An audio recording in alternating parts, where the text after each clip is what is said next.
This thing keeps tilting to the right. Why is it doing that?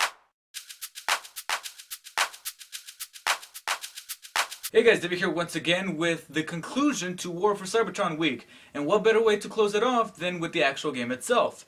Here's my review of Transformers War for Cybertron. High Moon Studios, the guys who brought you the recent Deadpool game, decided to go ahead and take the beloved 80s franchise and explore the story behind, the war that ravaged Cybertron and why the Autobots and the Decepticons are fighting each other and why is it that they left the planet prior to coming to Earth. Or at least that's where the game's intentions are. Because after introducing the main premise of the story, the game pauses it and just focuses on the gameplay, which in this case is in the form of a third-person shooter set in the world of Cybertron. Just think of Gears of War, except replace all the soldiers and the aliens with Transformers and set it in the Cybertronian setting, but then take away all the things that made Gears of War not only work, but just plain awesome. I really like the premise of the game. That for the longest time I thought to myself, after the Michael Bay movies, somebody needs to step into Hollywood and say, hey, I want to make a Transformers movie, but I want it to be a prequel explaining why there is this feud, this battle between good and evil, between the Autobots and the Decepticons, and why their war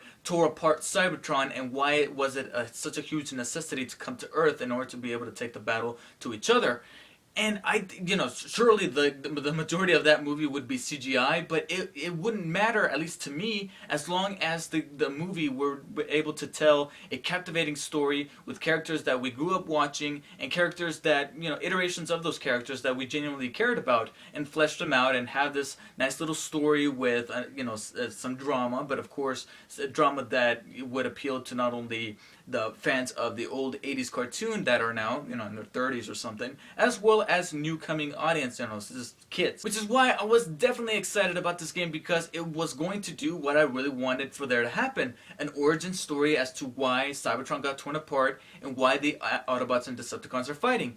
Unfortunately, this game does not really flesh that out too well. And ironically, I think the reason for that is because it's a video game. It has to take a moment away from the story and just focus on the gameplay, which this game spends an awful lot of time on, but I'll get to that in a second. So the story kind of takes a backseat when you get involved in these missions that you have to do for either campaign. You can play as either the Autobots or the Decepticons, and every time you open up a new chapter and you play as either an Autobot or Decepticon, you witness the story through two different points of views, and there are moments where these stories kind of intertwine, like something happens in one that kind of resembles a similar thing happening in the other, but it happens in a different way. So it's almost like these two campaigns are different universes from one another, and I kind of don't like that. I wish that they would have taken the story, and instead of just making mission after mission after mission, they would have made a fully realized story arc, something that not only could have been interpreted in a 90-minute CGI Transformers special, which I think the story of this game could have worked even better, because like I said,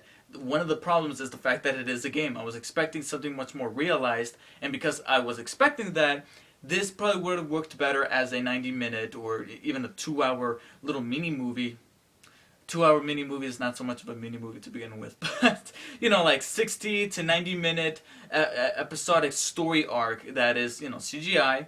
And of course, being the fact that it's CGI spoke a little bit to me, because I grew up mainly with Beast Wars and Beast Machines, because that's around the time that I had a fully realized brain and I was watching an awful lot of TV, so I was frying that brain, but I was frying it with Transformers, Beast Wars, and Beast Machines. So I grew up with those shows, so seeing that we had a new original story, through the forms of a CGI Transformers storytelling arc, I was excited. And there's so many things that this game does right on a presentational level. All the voice work in this game is great. Peter Cullen shines again as Optimus Prime.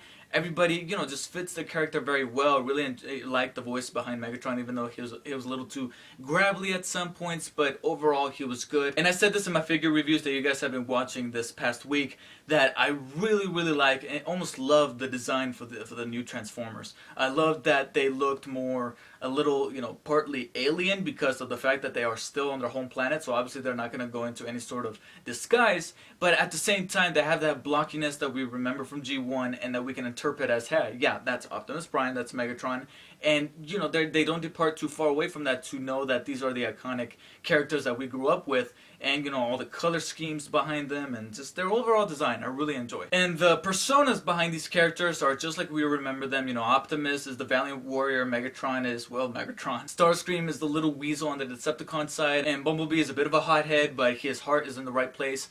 And I like the fact that they got all of these personas correct. What I don't like is that some of these personas, you know, some of the personalities behind these characters that we have known for the past, 20, almost 30 years, they don't really connect very well. Now, I understand this game is supposed to be somewhat of an origin story because, you know, when we get introduced to Optimus, he's not even Optimus Prime. He's just Optimus. He's not even the main Prime yet.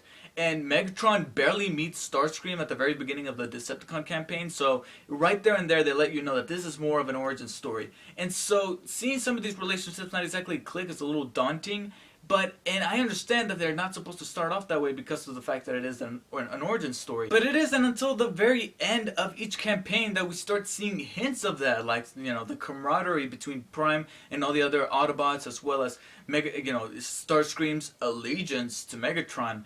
I would have liked to have seen that a little more towards the beginning, so we would have had a lot more time to develop these characters, so that when the sequel came out, which we know that there is a sequel, and I have yet to determine whether or not some of the problems that I had in this game are fixed in the sequel, so I don't know, we'll find out.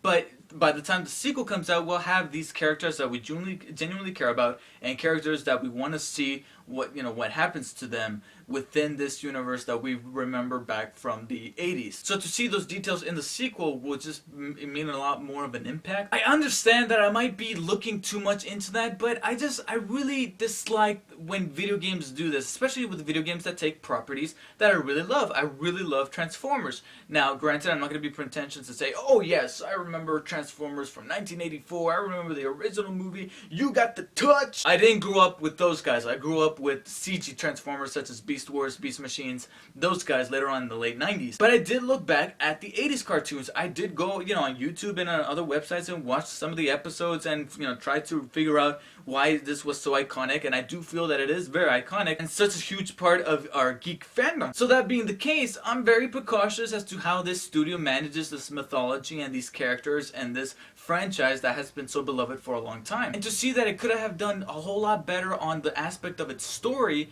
just, it gets at me. And even though I love the design of the characters, the design of the Transformers, as well as their alternative modes, and again, the voice work behind these characters is great, I kinda don't like the way they interpreted Cybertron very much. At least during the first half, because I gotta admit, during the first half of each campaign, as I played through them, Cybertron is a little ugly. And I know it's not supposed to be the prettiest block on the street, considering that this place has been completely ravaged by war, but even some, other games have war-torn cities in it. And some of those war-torn cities are even beautiful to look at, which sounds a little morbid. So I would have liked to, at some point in the game, see some sort of big devastation within Cybertron and just give me that whoa factor, even though this is disastrous and a tragedy that this place has been ravaged by war, I still look at it, looking how amazing the graphics are.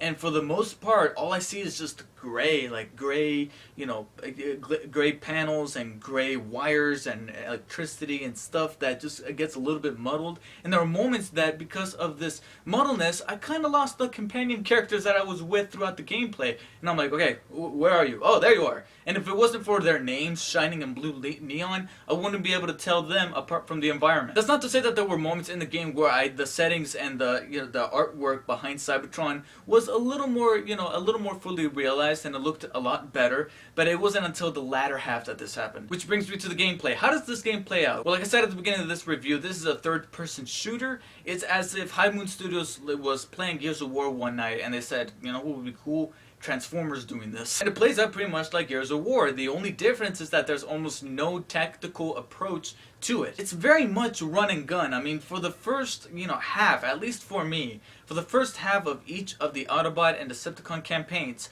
it was mostly just shoot enemies, move on, shoot enemies. Some character will tell you, oh, you have to shoot these switches, shoot them, move on, shoot more enemies, go up to this panel, press square, oh, more enemies, shoot them. And I hardly died. In fact, I didn't even die at all during this first half of each campaign. And it was because of the fact that it was not very challenging. It was getting a little dull and a little repetitive. No lie, guys, I was so worried during the first half of this game that I was like, oh no, this is just the same thing over and over. And at the end of each chapter, you face a form of a boss fight. And again, much like the gameplay, some of these boss fights, you've seen them before. You have to shoot these panels and that'll weaken him and that'll take him down and you'll be able to shoot him down on the ground, then they'll get up. You know, same sort of strategy that you've used before with other shooters or adventure games. Stuff that is very, you know, very much of a template by now for, you know, various studios to take a property of and say, we're gonna need a boss fight. Oh, here we go. You know, like, you know, phase 1 of the boss fight. You know, they use these projectiles, so now you gotta shoot the cannons that they're shooting the projectiles out of. Oh, that weakens them. Now you can take them down. Phase 2. That sort of thing. It isn't until the halfway point that it did start to become a little more challenging. And along with that, they would throw in some variety. It wasn't just shooting and then moving on, shooting and then moving on. Sometimes they would throw waves of enemies at you that there was a point where I actually strategized a little bit. I thought to myself, okay, maybe if I take down these enemies using this particular weapon, and then I can use a grenade on these guys, and then move on to use my secondary weapon with these other enemies. Frankly, that only happened once or twice, so bear that in mind. And along with that, the game throws in some variety with the enemies that you encounter, because during the first half, you're literally fighting the same Autobot or Decepticon soldier over and over again. Now, whether or not that's lazy on the developer's part, I'm not sure, because, you know, in a game that deals with robots and armies of robots going at one another, seeing the same robot running around over and over again is not exactly outside of the realm of possibility within the world of Cybertron. And I guess the game gets lucky on that. But part of the game becoming challenging towards the latter half are some of the variety of enemies that they throw at you. You know, you got these brutes that the only way to kill them is to shoot them in their backpacks, and you got these guys with these heavy laser machine guns, and, you know, you got these tankers that transform into even bigger robots, and they take forever to die. Throw in some aerial missions, and by the end of the game, I was satisfied. I felt to myself, okay, that was a really good last half of the game. I was still wishing that some of these great things from the latter half of the game were expanded upon that first half, along with, you know, not only the things that I really liked about the gameplay towards the latter half, but also the story, as well as some of the connections between these characters. I still wish we could have had that in the first half, but the fact that it's in the second half, I was left, you know, satisfied and thinking to myself, okay, that was actually a rather challenging experience, and I felt a certain level of accomplishment by the end. I will say this though, people who are hardcore fans of the old 80s cartoon as well as the 80s movie of Transformers, they're gonna find the final boss fights and either one of the Autobot or Decepticon campaigns to just satisfy their hunger for nostalgia. After the gameplay, I moved on to multiplayer, because if you guys don't know, War for Cybertron comes with a multiplayer component.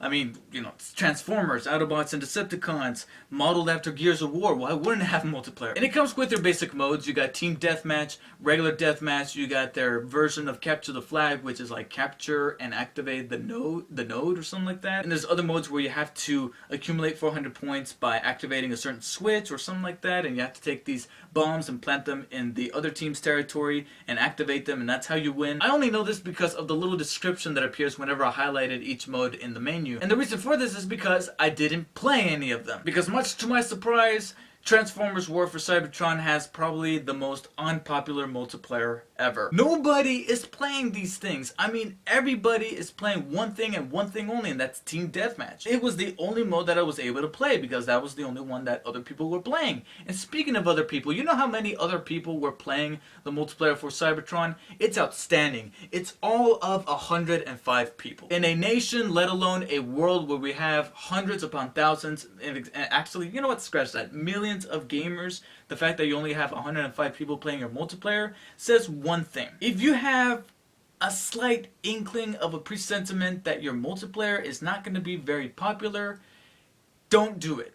Don't make a multiplayer. Take all the efforts and the talent behind making the multiplayer, cancel the multiplayer and just take all that effort and talent and channel it into the single player campaign. And then you'll have an amazing single player campaign and an overall nice package of a game. Look at some other recent games that have done that. BioShock Infinite, no multiplayer, and it's one of the top contenders for Game of the Year of this year. The Last of Us. So if you have the slightest thought that nobody's going to be playing your multiplayer, then like I said, take those assets, put them into the single player campaign, and don't spend time in something that's not exactly going to pay off, and don't waste space on servers that hardly any people are going to go to play the multiplayer. And for those of you who are watching that are playing the multiplayer, guys, there are other modes besides Team Deathmatch. Now, what I can give the multiplayer credit is that it's a nice little multiplayer component. It's not the most polished, most, engaging and dynamic experience that you're ever gonna have, but it is a nice little multiplayer. Like I said, all the modes are pretty basic, and, some of the customization options that you have for your characters are simple enough to make you go, okay, I get this. It's not as confusing and as convoluted as like Call of Duty, where you got specific classes and you got these, you got this layout for your buttons, and this is tactical, and this is run and gun, that sort of thing. Oh no, that's just too confusing for me. So I like that the multiplayer for War for Cybertron is a little more on the simpler side. You're given 4 Transformer characters, either a scientist, a scout, a soldier, or a leader. And basically what this means is that you can take these characters and customize them by giving them either a different secondary or primary weapon, get different boosters, like they're able to jump higher or run faster. And you can also change how they look like, different character models as well as different color applications. Now granted, these models are exactly lifted from the game. I mean, they're meant to look a little unique, but at some point when you're scrolling through the character models for the leader class, you're gonna come across Megatron or Optimus Prime. You can change his colors and turn him into Mexican Primo. Optimus Primo. And like I said, the only mode that I can comment on is Team Deathmatch, because that was the only damn thing that I was able to play. And it's your basic Team Deathmatch. You got, teams of, what was it, like 4 or 5 against each other. Whoever reached 40 points before the time runs out, or whoever's closest to 40 points before the time runs out, wins.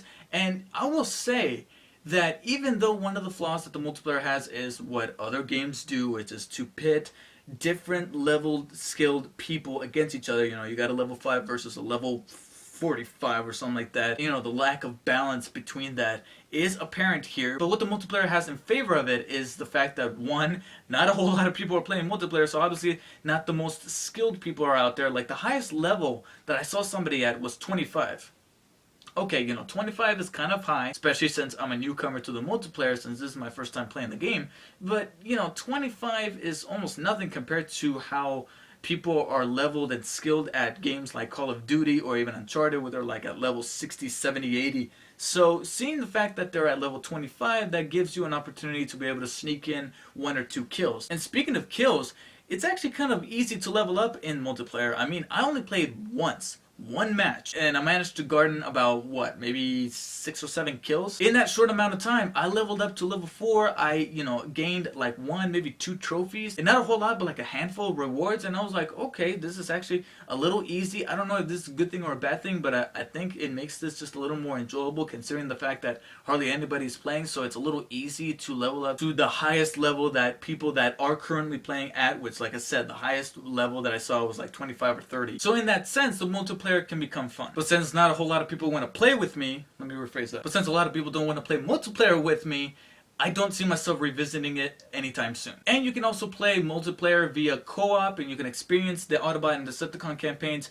through co-op. I didn't play it. I don't have any interest in playing it, so I can't comment on that very much. Not to mention, nobody wants to play with me. There were several things about Transformers War for Cybertron that were bugging me extensively towards the first half of the game, but that was mainly because I'm so passionate about the licensed property that they're handling, and not so much about whether or not this is an actually crappy game. But fortunately, past the halfway mark, it does become a better game, and it does feel like more thought was put into not only the mythology and the handling of the characters, but as well as the gameplay. And the multiplayer is okay for what it's worth, but you're not going to see yourself playing it for a really long time, as the numbers on this thing prove. So with that being said, I give Transformers War for Cybertron an 8.0 out of 10, which is a B-. Technically speaking, a bit of a disappointment, but nothing that they hopefully won't be able to fix in the sequel. And I'm pretty sure there's going to be plenty of more opportunities for High Moon Studios to take a popular licensed property or a character and make a really good game out of them. Thank you guys for watching, and I'll see you guys next time. Roll out.